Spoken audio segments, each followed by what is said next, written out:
करण और निशा एक modern couple हैं जो एक दूसरे से बहुत प्यार करते हैं। पिछले 3 सालों से शादीशुदा जिंदगी बहुत खुशी से गुजर रही थी। करवा चौथ का दिन था और निशा ने सुबह 4 बजे उठकर ही सरगी खाई। उसने साड़ी पहनी, सिंदूर लगाया और मन में बोला कि आज का व्रत करण की लंबी उम्र के लिए है। करण ने बेड पे पड़े पड़े देखा कि निशा पूरी एनर्जी के साथ तैयार हो रही है और मुस्कुराते हुए बोला कि मैं अगर सुबह इतनी जल्दी उठ जाऊं तो मेरा व्रत तो वहीं पे खत्म हो जाएगा। निशा हंस पड़ी, लेकिन अंदर ही अंदर उसके दिल में एक छोटी सी ख्वाहिश थी कि क्या एक बार करण भी मेरे लिए ये व्रत रखेगा। पर उसने करण को कुछ बोला नहीं, क्योंकि उसने बचपन से देखा था कि ये व्रत सिर्फ पत्नियां ही रखती हैं।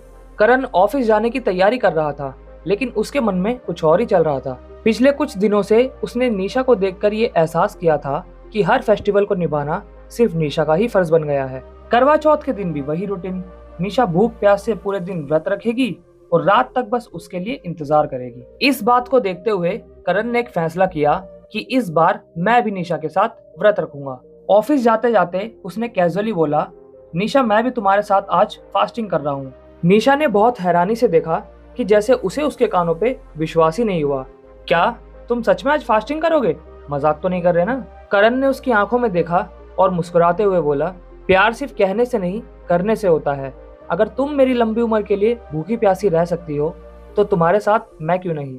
ये कहकर करण ऑफिस चला गया। सुबह तक तो सब ठीक था, पर जैसे जैसे दिन बीतने लगा करण को फास्टिंग का असर महसूस होने लगा। दोपहर में उसके कलीग्स चाय और स्नैक्स एंजॉय कर रहे थे और करण बस पानी पे गुजारा कर रहा था। एक दोस्त ने मजाक में कहा, यार करण तू करवा चौथ पे फास्टिंग क्यों कर रहा है? ये तो लेडीज का व्रत होता है ना। करण मुस्कुराया और बोला, प्यार में जेंडर का फर्क नहीं होता यार, बस हमें तो हमारी सोच बदलने की जरूरत है। घर आकर उसने देखा कि निशा भी थक गई थी, लेकिन दोनों एक दूसरे को देखकर मुस्कुराने लगे। उन्हें पता था कि दिन चाहे कितना भी मुश्किल हो, पर साथ होने का एहसास सबसे बड़ा सुकून है।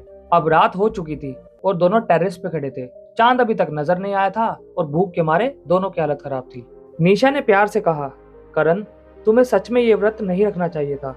मैं तो आदत से मजबूर हूँ, पर तुम पहली बार फास्टिंग कर रहे हो।